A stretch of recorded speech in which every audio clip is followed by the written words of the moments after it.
So Patrick,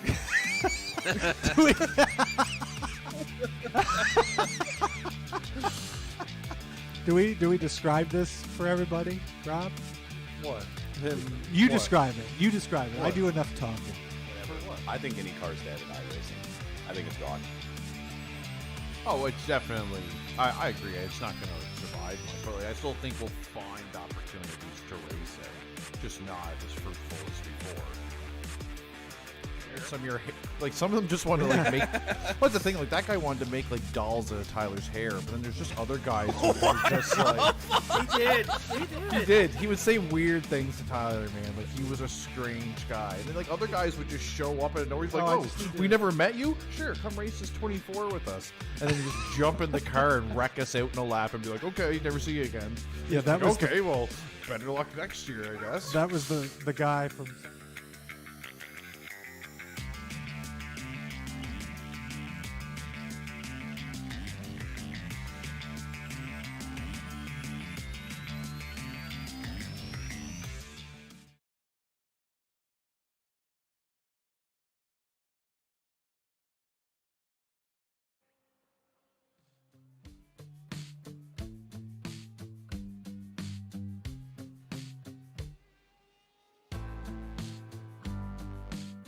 Hello and welcome in to Cross Series League Racing here by Slow Motion Broadcasting.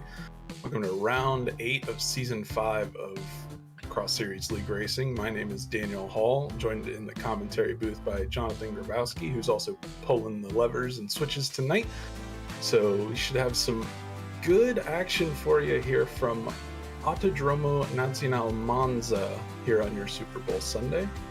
We'll be tackling the full combined layout this week, so pretty fast, a little bit different from what you normally see, but should be some good action all the same. We're looking at qualifying now as drivers start to make their out laps. Long laps, so it'll be a little bit of time before we see some of those lap times show up, but get a good look at this track to start off, and very fast, about flat out for 90% of the lap, so we'll have quite a bit of speed all night. So. Yeah, it's definitely going to be a fast one tonight, Daniel. It's going to be interesting because we went from, the Monza Oval last week to this combo road course oval, so it's going to be an interesting night to see how these drivers kind of navigate, and also to see how they handle Monza in this configuration. Yeah, you mentioned it running the oval last week, and that's a big part of this race this week. And adding on the road course adds some more intrigue that this league's kind of known for, with its mix of oval and road, and eventually dirt oval and dirt road that will come up on later in the season. Yeah, these two races at Monza are almost wild cards. It's one of those, it's definitely a situation of, anyone can win it. In other disciplines in this series, we've seen certain drivers kind of be dominant, were weaker in certain categories. But last week we saw Tim Cox take the win. It was a big win for Tim, and could be anyone else this week. It's really almost dealer's choice. Yeah, we saw last week some drafting come into play, and that was a main aspect of the race last week. And even though this is a road course, we're still going to see quite a bit of it with how long these drivers are on throttle for a lap. So it's definitely something that they'll have to take some of the lessons they learned last week and running with the guys they've been running with and use that to their advantage this week. So now we're looking at Ray Lombardi, I believe on his first qualifying lap, kind of running a little bit low on the oval, shortening the distance and just cutting out as much time as possible. When you're that flat out, it's all about shaving milliseconds here and there, and over the course of the lap, it adds up, especially on a lap this long. It's about 2.5 minutes. Yeah, So we're going to see qualifying times at about the 2.5 minute mark, and it's how do you scrub off as minimal speed as possible? yeah, it's all about getting on those few corners, getting off of those corners and carrying speed down the long straightaways. I know I took a few laps, and you can just watch the clock melts as you're going down the straightaways, knowing you had a bad exit, and it reminds you all the way down the straightaways. It slowly just adds more time onto there. So that's one of the things these drivers are really going to have to be mindful of, especially if they're not in the draft. If you're in the draft, you can kind of tuck up behind somebody and make up for it. But if you're the leader, or if you lose the pack a little bit, it's going to be tough sledding for these guys. It certainly is. It's going to be interesting, especially where Adam Thompson's on course right now. It is a bit narrow, so what happens when these guys in the draft duking it out, trying to get into those situations? Yeah, narrow track you mentioned. If you get too much of a run, there's almost nowhere to go. So timing the runs and doing that will be important in this race. And coming up there, we just saw a few of the actual turns that the drivers have to slow down for. The Ascari chicane, even though this is labeled as the no chicane layout, it still is in place. This layout bypasses the first and second chicanes. So Curva Grande, or the one before Curva Grande, and the second chicane, I can't remember the name, but yeah, You're talking about the Lesmos? the one right before the Lesmos, the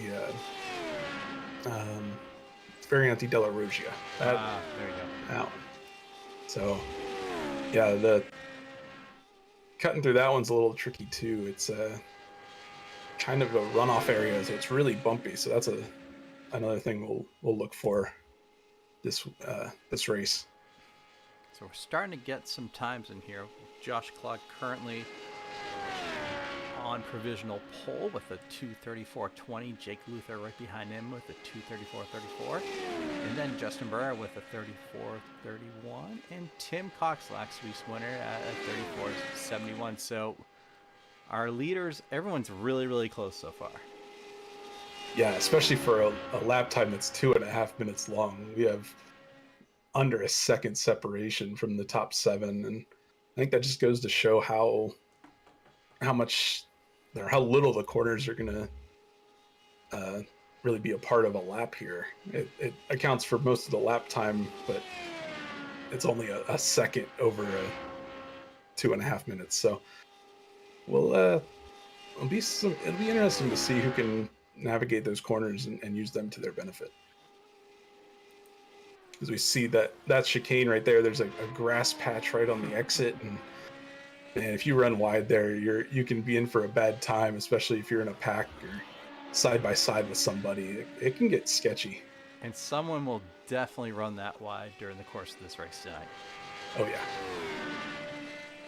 So we're on with Andrew Kosick. He's currently sitting P7 on the board, and see him go through the chicane and then down the backstretch to Parabolica. Let's see what kind of time he puts in. Yeah, Cossack's the first driver that's in the 35s. Everyone above him is in the 34s.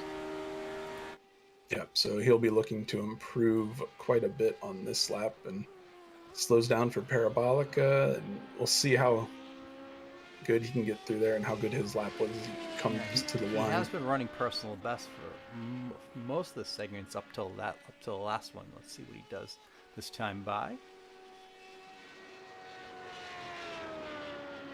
He's gonna check in with. He'll be in the 34s. Yep, a 234.7 doesn't move him up, as we see. He just went up. Someone just moved up. Adam Thompson putting it on top with a 233.9. So he's the first one to break under that 234 barrier. So Justin Burr just moved in the second as well, with 34.13. Yeah, so drivers definitely picking it up on their second lap. And that was one thing I was gonna wonder about, was how early did these guys have to start their laps? Because 2.5 minutes, when you add in an out lap and trying to get your tires warmed up and maybe any mistakes, you could be looking at some problems if you're not on top of it. Yeah, for sure. I mean, especially, let's just say that first hot lap you kind of butcher. You really gotta hustle around and try to make it up on that next lap. And we're seeing faster times starting to come in with everybody's second lap.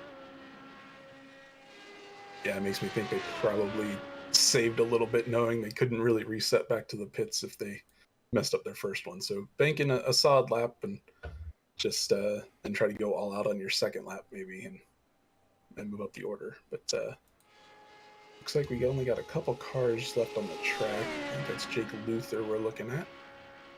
He comes around. Everyone has set a time except Jimmy Howard.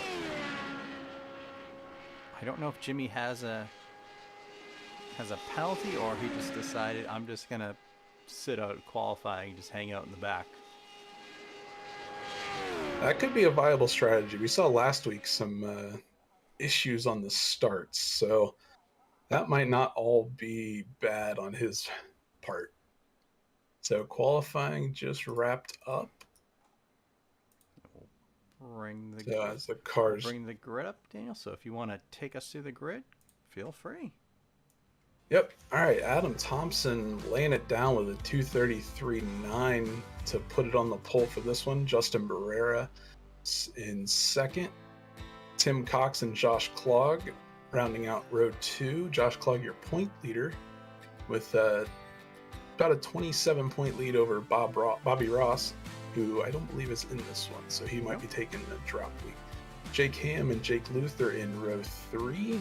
Robert Schwenkler starting 7th, Ray Lombardi starting 8th, Andrew Cossack in 9th, Kevin Irwin in 10th, and Jimmy Howitt, not setting a time in qualifying, going to roll off P11. So as we wait for cars to grid up, looks like a standing start. So once all the drivers are on the grid, they'll see the lights, and then the race will go. Yeah, we're just waiting on our pole sitter Adam Thompson, Tim Cox, Josh Klog, and Jake Ham to make their way to the grid. And once we do, we'll get rolling here. Yeah, so wait for those. Any predictions there, Jonathan, on who we might see come across the line first at the end of this? I think as I said earlier in the broadcast, it's almost dealer's choice with this layout. And, Tim Cox is, maybe he can go for 2 in a row. Josh Klog's been a front runner this whole series. Adam Thompson, he's always stellar in any car he drives. And Jake Luther, we'll see what he does. He's been hot. He's been fairly hot in these radicals. Yeah, he's got a win in week 4. So a lot of winners already as we see the lights come on and revs starting to come up. And away they go. Looks like a kind of a rough start from the no. That's Schwenkler, and I think that's Hamback. Yeah, so rough starts for them. That's going to be hard to bounce back from. Kevin Irwin got mixed up in it too, and now we see a 5-car breakaway starting to form of the drivers that got away clean, but Adam Thompson, your pole sitter, back in 5th already, so he did not get the greatest start off the line, and he's got some rear wing damage to show for it. Yeah, that's... I wonder what happened. I'll get a moment here. I'll scroll back to the start and see what happens. Yeah, as we see 3 wide already, these drivers are not showing any sort of patience. They are getting aggressive right off the bat. So 3 wide coming out of the oval section. Looks like that's Jake Luther. He almost touched the grass too. So yeah, they were. I can't believe Adam's running that well at the wing. Yeah, I think he's gonna have the benefit of the draft here, so he'll won't be too hampered unless he maybe gets out to the front. The road courses, we're not gonna have healing damage like we do on the ovals, but there are a couple fast repairs. I'll pull up the start of the race here. We'll get that with Robert Schwenkler here on the replay. Looks like he got away pretty well, and yep, just squeezed out by Jake Ham, I believe. There's a couple cars that look pretty similar. That's what caused Adam's wing to kind of go awry.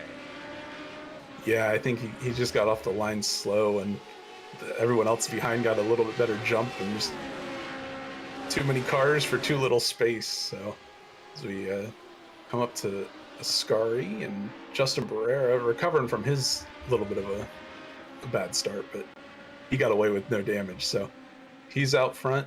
Josh Clogg in 2nd. So we look back at Jimmy Howe. He went off track. Yep, someone else. I believe it was Andrew Kosick. Yeah, so this road layout giving some drivers a tough time here to start off. That's not what some of them wanted to see. Yeah, we talked about that earlier, Daniel, was this combined layout might cause some issues because everybody is so used to either the oval or the normal Monza setup. Yeah, and I don't know how many people have actually practiced the radical here. Practicing for this race would be a little bit tough if you haven't set up your new active reset feature that iRacing just added, where you're on the gas for almost 2 minutes at a time, so it can get a little boring to practice here. So maybe we saw a little bit of that where the drivers weren't quite as prepared as they thought they were. Fox getting a good run here in the oval section. Yep, him and Josh Clogg kind of working the outside lane. Justin Barrera and Jake Luther on the bottom. And we saw a couple different lines when they were in the oval. And we'll see. Jake Luther makes a move to the outside, almost squeezing Josh Clogg there. The entrances and exits of the oval are narrow, especially when you have to share a front straightaway like you do on this layout. And I think that might be another sticking point we'll see later on as the aggression ramps up even more than it already has been. Oh, Cox almost gets into Luther. Luther threw a pretty big block for early in the race in that front stretch. Yeah, these drivers are aggressive as they seem to sling through that not chicane anymore and into Lesmo 1. Justin Barrera still holding the lead. Looks like Adam Thompson's able to at least keep up with this draft pack with the damage he's suffered. So we might even see some damage on the back of Josh Clogg's too. He's on board with Adam Thompson here. And just see how much in a line these drivers are. And then the first real braking zone of the lap into Ascari chicane. It's a quick left, right, left, and back onto the straightaway leading the Parabolica. So you can see the draft, and none of these drivers really starting to stick it out on the road section as much as they were on the oval section. So I'm wondering if we'll see some more action on the oval section as we get farther in this race. I think we will, because you definitely get the runs in the oval section. And the draft is so strong. I don't think you'll see anything crazy. Hopefully you won't see anything too crazy early in the race. But granted, you still have, it's a 15-lap race. We're only on lap 3 right now. So I think you'll see guys like Clogg, Cox, and maybe Adam Thompson kind of take their time. There's no need to go crazy and break away from everyone else. Yeah, if these 5 drivers can just keep what they're doing, and by the end of the race, they're pretty much guaranteed a top 5. So, yeah, we probably won't see anything stupid this early, but we'll look like they've been a little more calm. They've settled into a groove now as we've gotten a few laps under the belt. On board with Jake Luther following Justin Barrera, and they are now running all the way at the bottom in the oval portion, and it's a little bumpy, and we might see some drivers kind of stick out and try some moves there, but nothing yet. They head down the front stretch and back onto the road section. The drivers are all in the 33s last time around. Tim Cox with the fastest lap of the race for 23.07. Yeah, and that just shows how much faster these cars are in a pack, picking up almost a second over their qualifying times just by running in the draft and having the benefit of that tow. And it's definitely something that these drivers have gotten some experience with this season, with running Daytona Oval and Daytona Road Course, which is another kind of a roval. I don't know if I'd classify this as a roval as much as a... No.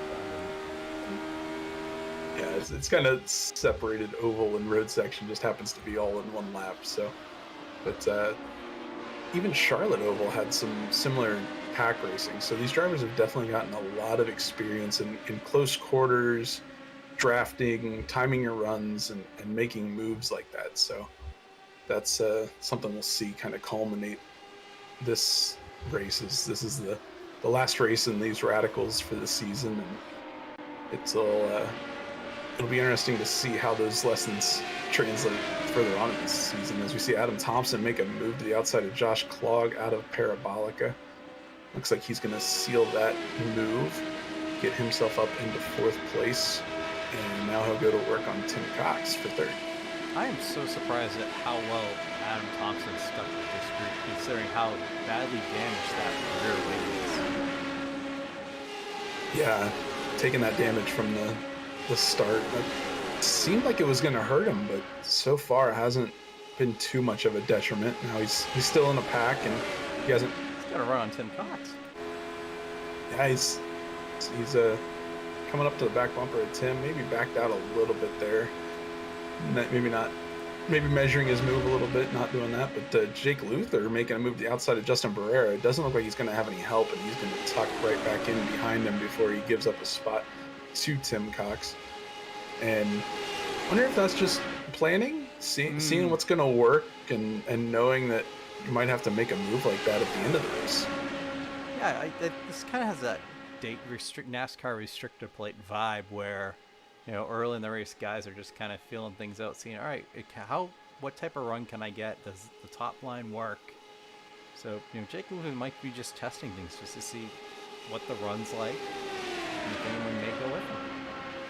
Yeah, knowing what's going to work at the end of the race is going to be important, as not very many passing zones. I mean, we've been flat out since Parabolica in this lap. So coming up on their first braking zone, really of only 4. So this is first Lesmo. They'll get on the brakes for the first time in the lap. Second Lesmo right here, they'll also be on the brakes. But come through and now on the run up to Ascari Chicane, the 3rd braking zone of the lap, and then of course Parabolica at the end. So only 4 braking zones, and only the 4 places you can really make a move without a draft run of some sort. So if you're a good late breaker and that's how you make your moves, there's limited options on this track. A big credit to Luther. He's up 4 spots from where he started. Yeah, and he seems to have mastered that draft and getting timing your runs and making moves like that. He's definitely picked up 4 spots. And let's see. Oh, now we got people going into the pits. Yeah. Already. Couple of the drivers with damage, so it kind of makes sense. I think the pit window just opened, and you can probably make it to the end here. So a couple of those drivers, Adam Thompson, Jake Josh Clog got damage on the start, and they just wanted to get that fixed. And pitting as a group, they'll not lose any draft. And that gives Adam a chance to fix that rear wing, so we'll get to see the speed out of that car. But yeah, this must have been a previously discussed. Hey, when do you want to go? Let's go. Yeah, kind of a short pit, and not have to not try to run it super long. I don't believe we saw anybody take tires, so that will be another thing where I guess it wouldn't really matter if you're taking all the fuel to get filled up, so it shouldn't be too much, and probably would lose a lot of time if you took tires. So as we see a good battle here. And this is going to help that group, Daniel. These two guys battling is going to help Tim Cox, Adam Thompson, and Josh Clog catch them quicker. Yeah, if they were seeing this, they know they just need to get into a line and just be nose to tail, no fighting, and they can make up some serious ground and maybe even overtake these cars when they cycle out for their pit stops. So yeah, this is not helping either of these two drivers, but definitely helping that second pack that we just saw go into pit lane. And Jake has to be, he really should be shoving Justin Burr as much as possible at this point. Yeah, just tuck up behind him and eight wheels are better than 4. It usually works in corners, but hoping that he could use that benefit on the straightaways too. The bump track. Absolutely. So we'll see as they come around. They're into Ascari now, heading to the backstretch. So we'll see if they kind of pit early and maybe cover off that group that went in the pits. It's like Jimmy Howett. Just let. Yeah, it looks like he's struck. And what happened to Josh Clog? Let's see. I'm pulling up the pit times. Josh was. He's a couple seconds slower, it looks like. So, wonder if he just didn't have fast repair checked, maybe? Oh, both Tim Cox and Adam Thompson go off in Ascari. That's not going to help them. That does allow Josh Clog to get back up to him, though. So, this pack's now 4 cars strong, and looks like Adam Thompson trying to break the draft a little bit. I don't know if that is helping him when he's trying to run down Tim Cox. Taking a look at that, what happened there? Yeah, so they're going through Lesmos, and they both get a little wide there, following Jimmy Howett. The second Lesmo, clean through there. But yeah, we'll see what happens when they get to Ascari. It looked like they both took a dip in the sand trap, and that's not conducive to fast lap times around here. No, it almost seems like they didn't know what Jimmy was going to do. Adam got into the back of Tim. Yeah, it looks like Adam just misjudged it, and Tim got on the brakes a little harder than Adam was expecting, and that contact kind of sent both of them off and slowed them down. But Josh Clog now working with Adam Thompson to get by Tim Cox on the oval portion. It almost kind of seemed like them catching Jimmy Howard like that threw them off. I don't know if they're expecting Jimmy to go with them, or Jimmy told them he was going to let them through, but it seemed like that kind of originally started this whole thing, threw them off for a couple corners, and that's how we ended up with Adam bumping into Tim and them both going off into the sand.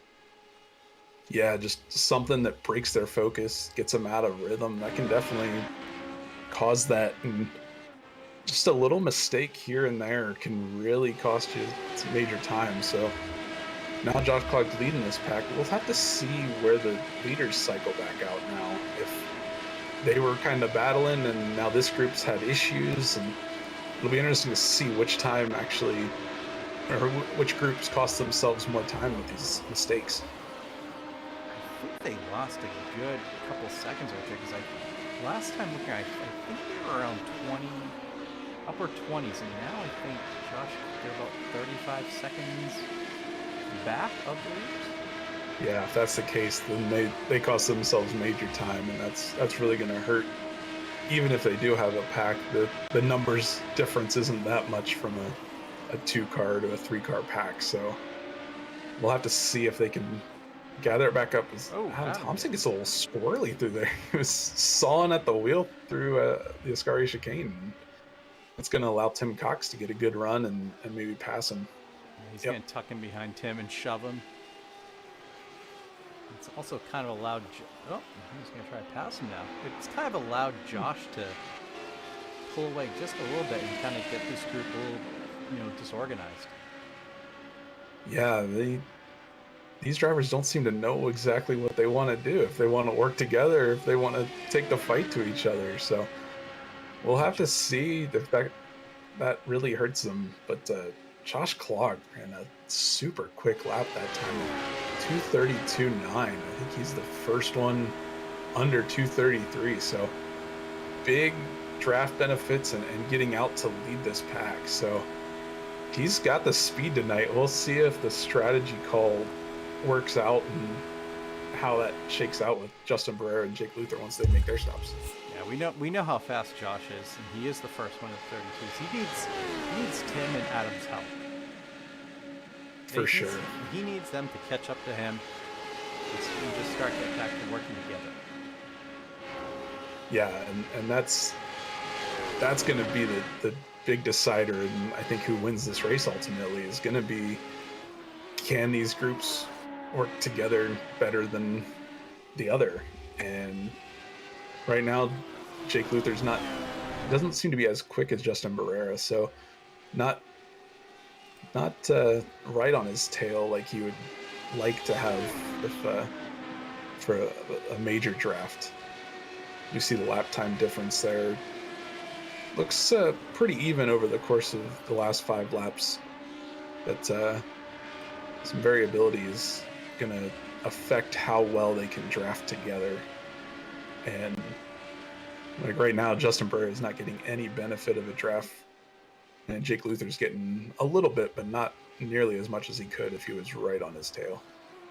Yeah, and the Klog Thompson Cox group has not made any progress time-wise. They're kind of now stuck at this, 35-second or so mark as they're about to catch Kevin Irwin. Yeah, and we'll see if this lap traffic escapade goes a little bit better than the last one. When they caught up to Jimmy Howlett, they had some issues. So we'll see how Josh Klog can do leading a pack past a lap car. For his sake, he hopes it's a lot better than the last time. Oh, he closed in majorly through that corner. And he got a little Josh too. Yeah, I think that just caught him off guard, and he was not expecting to catch Kevin Irwin that quick. Kevin was also trying to pit at the same time while this group's catching him. Oh yeah, that don't know if it slowed him down a little bit. They're back up to 36 seconds back, and now Tim Cox and Adam Thompson looking to the outside, working together to move by Josh Klog. And again, this group is just, it keeps battling, and I don't know if this is, I mean, you can make a leapfrog drafting strategy work sometimes, but in that case, you'd almost want the lead car to pull up high so the inside lane can use the momentum plus the shorter distance. And I don't see that really happening here with this group. I wonder if Josh is just a lot more comfortable running that top line. Yeah, we mentioned he was leading the points, so he might just be trying to run a smarter strategy and just a little bit safer, so he can get to the end of this race without major incident that costs him some spots in the championship. And you made that great point earlier that the bottom line, it is bumpy.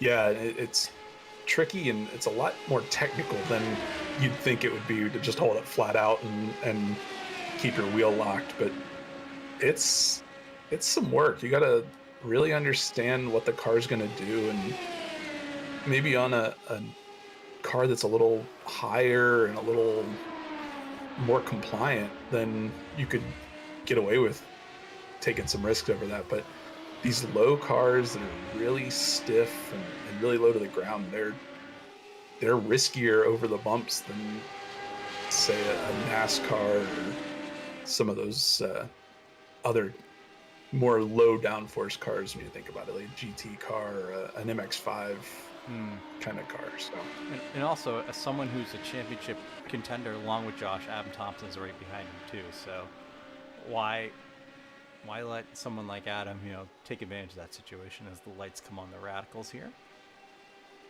yeah, as we transition into the nighttime, might mean the track temp comes down, and usually means a little bit faster, but I don't think it's going to be that much of a difference maker with the draft so strong. So we'll see. These leaders are stretching it pretty far on their fuel. We have I think it's about 11 laps, maybe 12, and they can go. So we saw the first group kind of pit right at the opening of the pit window, and this group trying to take it as far as they can as they exit the oval, and they're not able to pit from there, so they'll have to probably pit next time around if they want to pit. Again, still staying at about the 35-second mark from our front two to our, I guess you would call them our charging group from third, fourth, and fifth. Yeah, what is that in cycling? The peloton? Is that the Yeah, the peloton. the large group? And the large group. So yeah, so it's funny you said. So another series I broadcast is about 40 or so spec Rooster Fords, and we have our group, our breakaway group of usually, we used to have it a lot of times, our breakaway group of 8 guys, and you have this kind of mob of 15, 16, we call it. Our Tim Cox and I would do it together, call it our peloton group. Yeah, that's seems like all sorts of racing kind of crosses over, and you have that kind of interaction where stuff that happens in one series shows up in other series. So the more racing you watch, the more you notice that kind of stuff, and that's what I like about spectating racing a lot is learning all that and learning how different series and even different vehicles. We're talking about bicycle terminology in a race car, so it's definitely interesting if you expose yourself to more and more racing. It looks like they are. So this will be a good way. This will be the way to tell. And smartly, they came in together. Yeah, they even if they come out with that other group, you want to kind of bank on having at least one drafting partner. So we'll see. I think Jake Luther had a little bit of damage too from that first lap scuffle, so he was going to get that fixed. And now we got the second group coming through Parabolica. Brewer's about to leave. Luther's about to leave. Where? Oh, look at this. Oh, look at this. Yeah, they came out just in front of that group. Past Jake Luther. Yeah, Jake got off the pits a little bit slower, and Justin Barrera looks like he's going to have enough of a lead to be able to get up to speed and maybe stay at the head of this pack. But they are charging with a full head of steam, and they're going to be right on Justin Barrera. So those split strategies, they both kind of worked out, and it looks like a bit longer of a pit stop. Thompson. Yeah, so you think they would have a shorter pit stop since they pitted so late, but Barrera with a 14.1 and Luther with a 14.6, and the only other guy that kind of had it in the 14s was Josh Clark.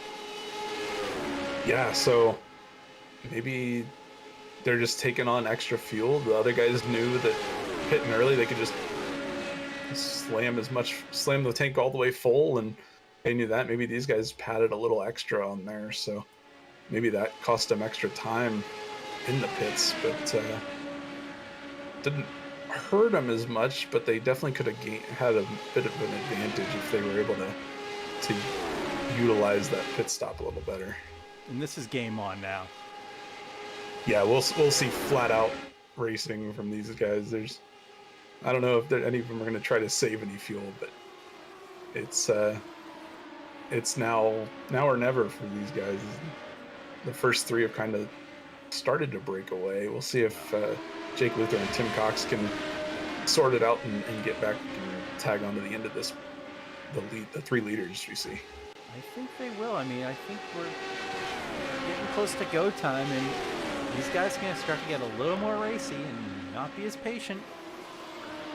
Did you see Adam Thompson go deep? They almost got into Josh Klog and definitely ran wide a little bit through there, so that could have spelled disaster. And that's where Adam got into Tim earlier in the race. Yeah, we've seen Adam kind of all season be really aggressive into the braking zones, and it's as he goes wide there, it lets Justin Barrera get to his inside. Justin be able to pull off and complete the move. Doesn't look like it. He's not running out to the wall and sealing that off, so they're going to go side by side down this front stretch, and as they enter the oval portion again, Justin Barrera's on the inside, and Adam's able to clear him just barely. And they're both going to try to run on the lower side. Yeah, I didn't know you could fit 2 cars under the yellow line there, and it's tight. Yeah, you probably just fit 2 cars there, and that's not necessarily what you want. And Klog's just content to just leave it up on the top line. Yeah, he's just gonna see who's closer and who should I block more, and kind of let those guys sort it out. He actually dropped down low this time. As soon as I say that, commentator's jinx. Yeah, he's looks like he's definitely doing some mirror driving, just trying to keep those other guys at bay, and that's allowed Jake Luther to kind of suck up right behind this pack, and Tim Cox not too far behind, so I consider this a 5-car pack for the battle for the lead here. Next time we get to I'm going to jump on Tim's onboard just to see if he's just kind of lifting off and hanging back.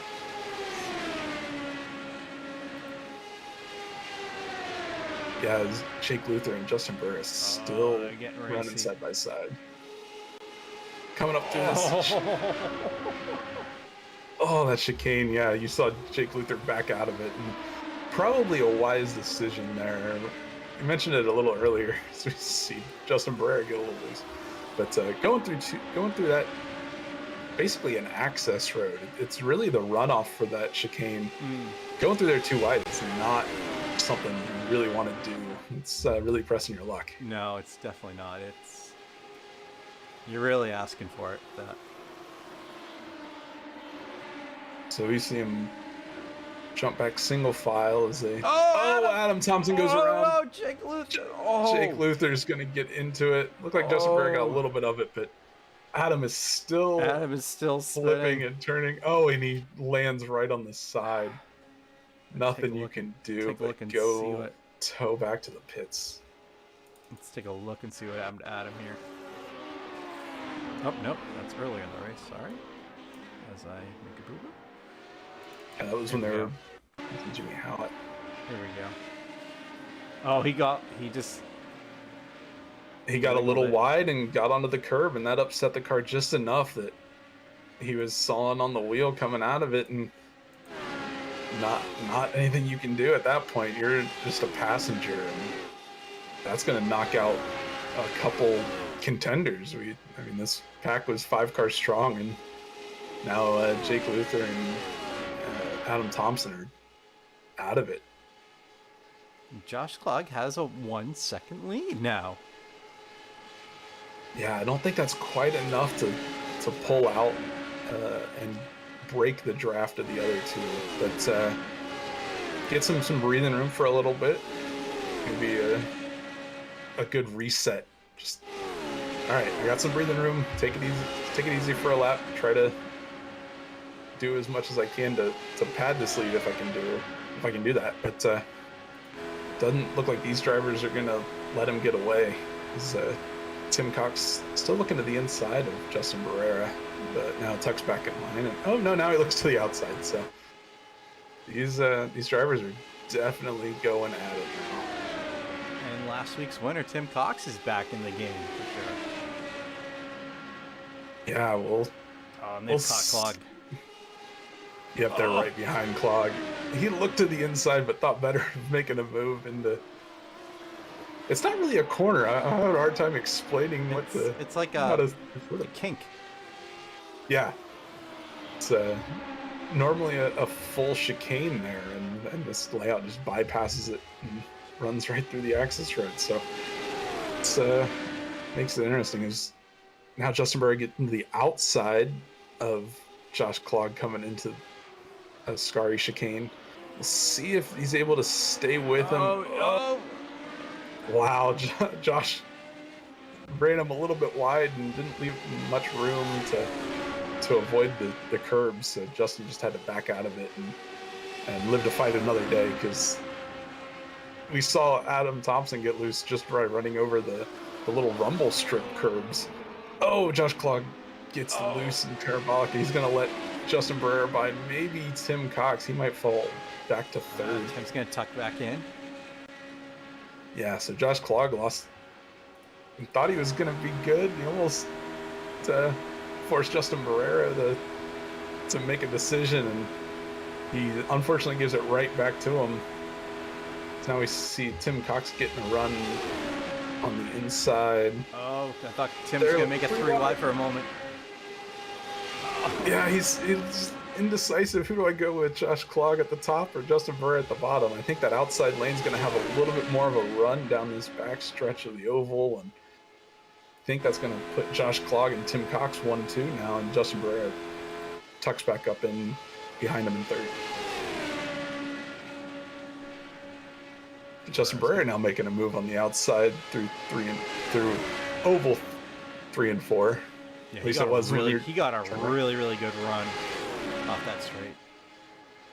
Yeah, and we'll see if he can seal that run coming down the front stretch now. It's Tim Cox sticking right on Josh Klog's bumper. Those two are working together a little bit better than they were earlier in this race. So we'll see if Justin can do anything to break those two up. It doesn't look like he'll be anything to do with this corner.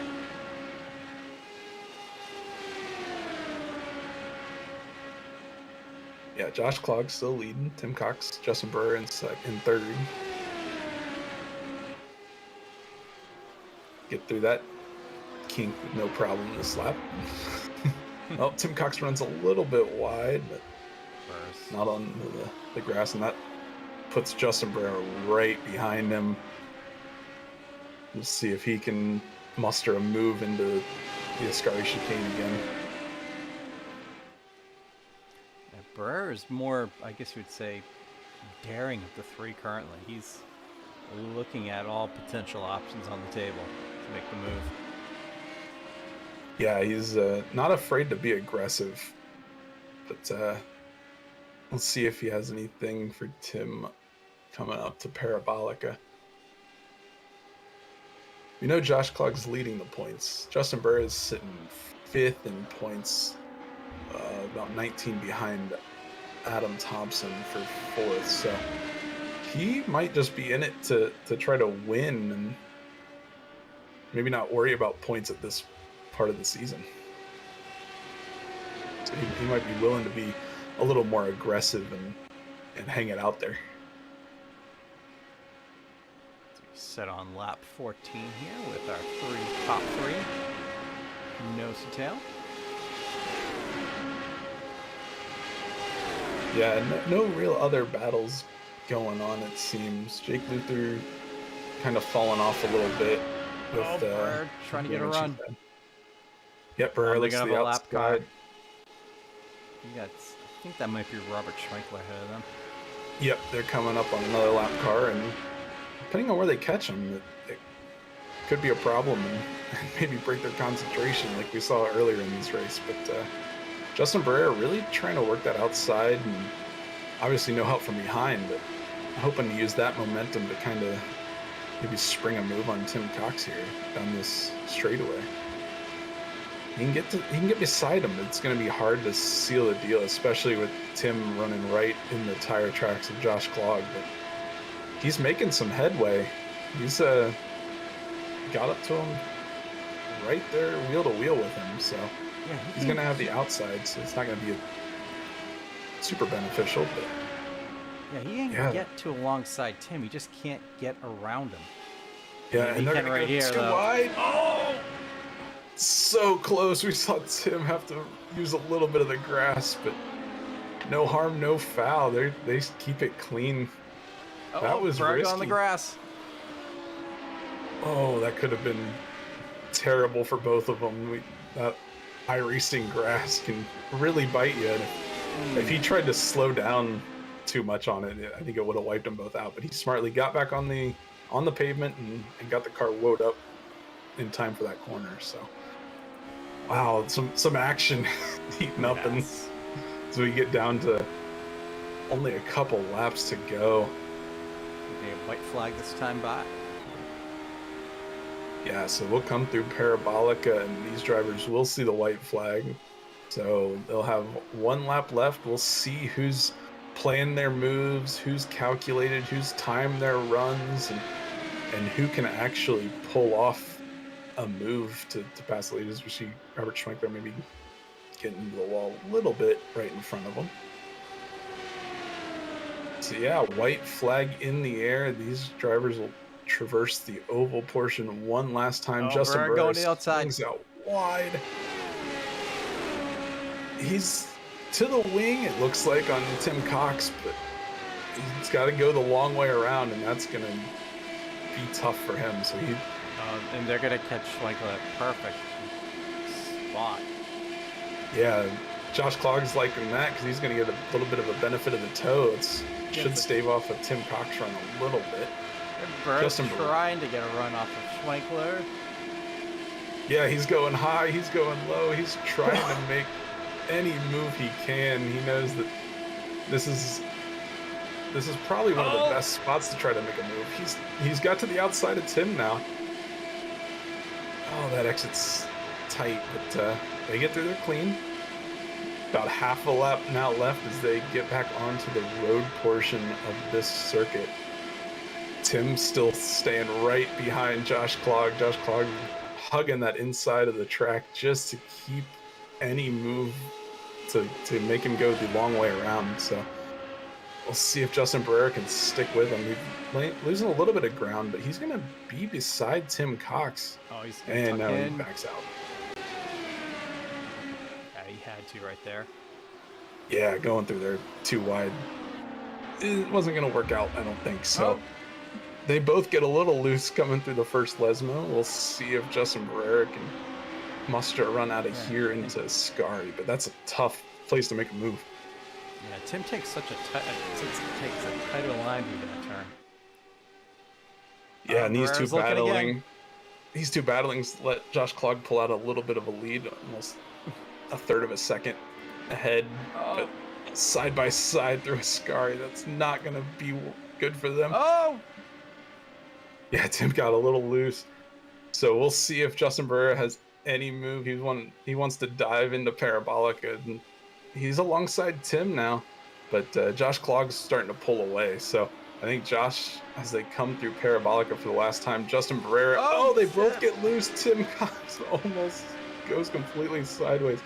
But out of Parabolica for the last time, Josh Clogg comes down and takes the win on round 8 of the XSLR and wraps up the oval and road portion with these radicals with a win. So Justin Barrera bringing home second and Tim Cox bringing home third. That was quite exciting. That was. I think Josh Clogg owes Justin Barrera, Tim Cox a case of beer for that one. You know, they're battling, you know, them going side by side for a good amount of those last 2 laps, you know, really benefited Josh. Yeah, he was able to just stay out front as we see some more cars finish up their race. Jake Luther's come across the line already. He's wrapped up 4th. On with Ray Lombardi as he comes through Parabolica. He'll get to the line and bring home P5. Yep.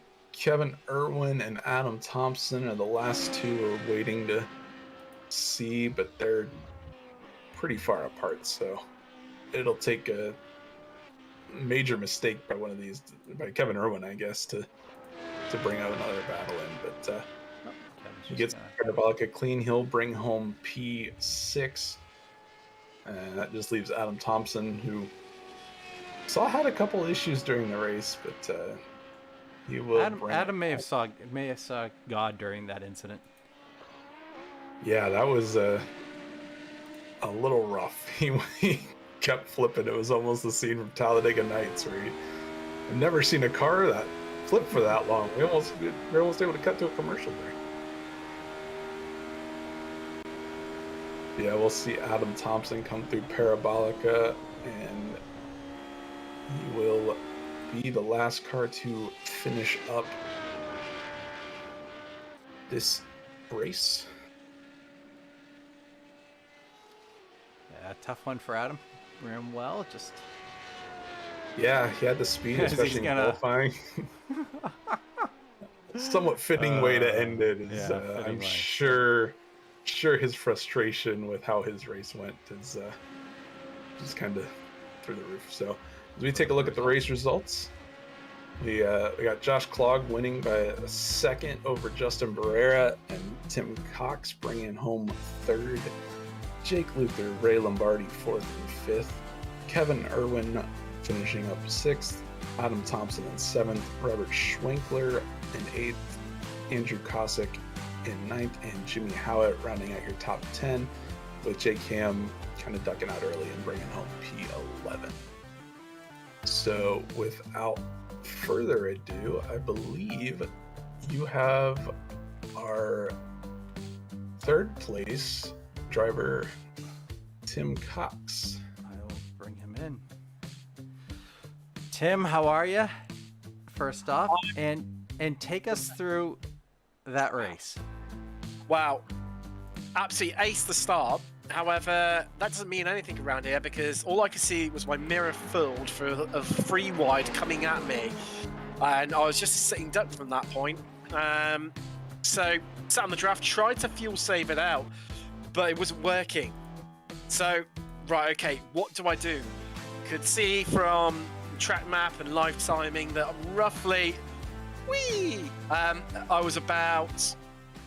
There was a big window that I could potentially come out into. Had to pray that someone else behind me that group of five came in with me. And lo and behold, they did. And, well, from that point onwards, then I had a bit of... Adam ran into the back of me, incurred a bit of damage, and it was really hampering my strength and speed. And then, from that, obviously, then he had that incident as well, which also took out Jake, which was my bit of blessing in disguise, really, because I wasn't catching him due to the damage. And then from there, well, hooked up behind Josh Klog and knew I had to sit right behind him, otherwise Justin was going to get me. Lo and behold, he did in the end, just got it a little bit squirrely coming out of Parabolica, and that was enough. Hey, so take us, what did you see when you saw Adam flipping in front of you? I saw a car in the air and just slowed it down a bit, went right and prayed to the love of God that I would make it around him and hope that the British ping wouldn't kill me off. And lo and behold, just about managed it. Because unfortunately, it didn't show up in SDK, because I would have loved to got that from your driver's view. But hell of a series at Monza, man. Anyone, before we let you go, anyone you want to thank? Well, obviously yourself, Daniel, Adam for putting on the league, my family, God, all the usual, the cat, Bob, who's my mother's brother. Oh, I've ruined that phrase now. There we go. And yeah, I think that's about it. Just got to keep throwing those keys in the bowl. There he is, last week's winner and this place third place driver, Mr. Tim Cox. So Daniel, how about we bring in our second place runner up, Justin Barrera, and you can have a chat with him. Yep, caught up with Justin Barrera here, bringing home second place tonight. We know it's always kind of tough to be one spot off where every driver wants to be, but talk us through your race a little bit and what you experienced. Do you guys hear me okay? Yep, we got you. Okay, yeah. So I'm fine with it, honestly, because I led the most laps at the beginning, so everybody's fuel saving behind me. So I already knew I was going to go backwards. And then for my race, like, when I was practicing, like, you notice these tires never get up to temperature. There's no heat in them. So going through some of those corners can be really sketchy. And I found a trick on the car, with the car, to put more heat into the tires to keep it under control better. So that helped out a lot. You may have noticed during the race, people come out of corners and get a little sideways easy. Yeah. But I think it was Adam spun, and I got tagged in the side by him. He gave me a 4X, but I mean, after that, like, it hurt my frontline performance. So it was really hard. Like, if I got it from somebody, it was obvious that my draft was being affected. Other than that, I'm happy I came second. I thought I'd come third. And I was just trying to get back to the lead as much as I could. Yeah, you and Tim Cox had a great battle there in the closing laps for sure. So got the better of him there and bring home second. But you mentioned the strategy. Was there any thought to kind of pit early with the other drivers that pitted, I think, in lap 3 or 4? Well, we saw those drivers go in, and then we didn't think of it until a little bit later in the game. So we tried... Jake and me tried to do some, like, passing and drafting at the same time to start moving up, but I would say, and I figured this already, these cars do not do the same thing as like stock cars do. You can't like easily jump forward, because usually once you come out of the draft, you'll go up a little bit and then you just get stuck there. So there's really no gains to be had other than just keep going straight. If the person leading is good enough to keep it on the track and keep going fast, then just do that in these cars. Yeah, so that's so we were keeping an eye on the time, and eventually we decided to go in when we weren't really making a dent into the difference. Yeah, it looked like your pit stops were a little bit longer than the other drivers too. So, but came out right there with them and led to some great battle right there at the end. So. Anybody you'd like to thank, and any sponsors? Oh yeah, Shop and Drive It guys, Slow Motion Broadcasting, Zane Plumley Motorsports. Let's see. The league, XSLR, I think it is. Yes, it is, because I'm done. Cross Series League Racing.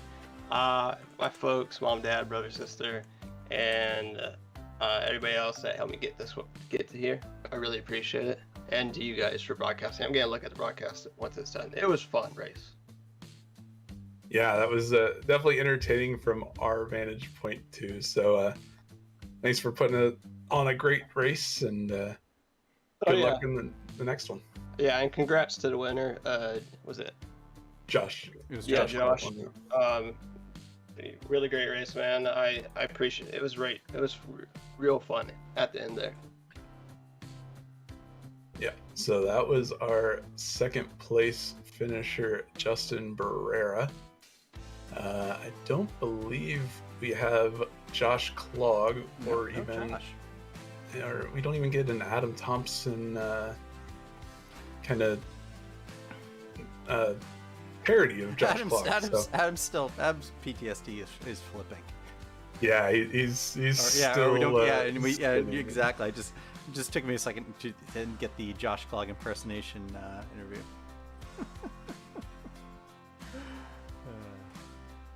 Yep. So I believe that is all we're gonna have from our interview booth. So Daniel, what's coming up on Slow Motion Broadcast? Yeah. So coming up, we're gonna have continuing coverage of WSRL. That'll be not this coming Tuesday, but a week from Tuesday on February 21st at 8:45. That is a mixed class GT3s, LMP2s, and LMDH, the new BMW LMDH hybrid. So they'll be on track at Le Mans. Also that same day at 9:10, we have the American Muscle Series with Mustang FR 500s from Interlagos. Always a great track. Is that also known as the Aeronam Invitational? Yeah. So then Spec 5 World Tour continues on Thursday, February 23rd from Tsukuba believe that is the 1000 layout. So if you're a fan of kind of full-size cars on go-kart tracks, that is the race to watch. And then taking a week off here in the XSLR, but we will be back Sunday, February 26th, 8:10 p.m. from Phoenix Rallycross, little infield rallycross track with the Lucas Oil Pro 2 lights as we finished up our oval and road section in the SR8s and move on to the dirt road portion of our schedule with the Lucas Oil Pro 2 light trucks. So some change of pace, and that will be our upcoming schedule. So I believe that will do it. Any final thoughts as we move on to getting everybody back to watch the Super Bowl?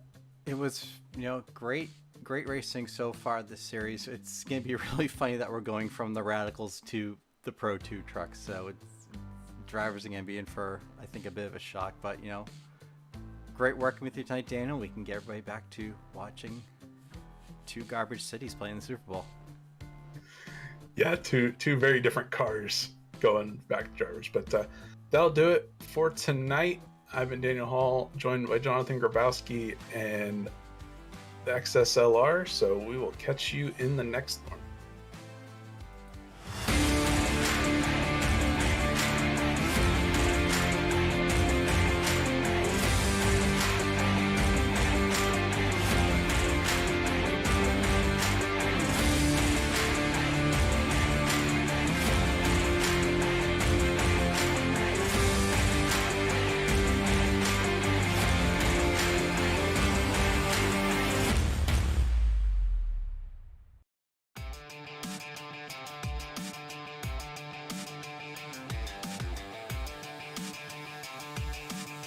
Not.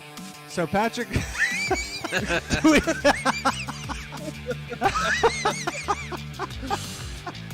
do we describe this for everybody, Rob?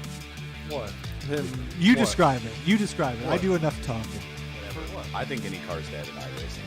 I think it's gone. Oh, it's definitely. I agree. It's not going to survive much, but I still think we'll find opportunities to race it, just not as fruitful as before. Some of them just want to make. What's the thing? Like that guy wanted to make like dolls out of Tyler's hair, but then there's just other guys who are just like.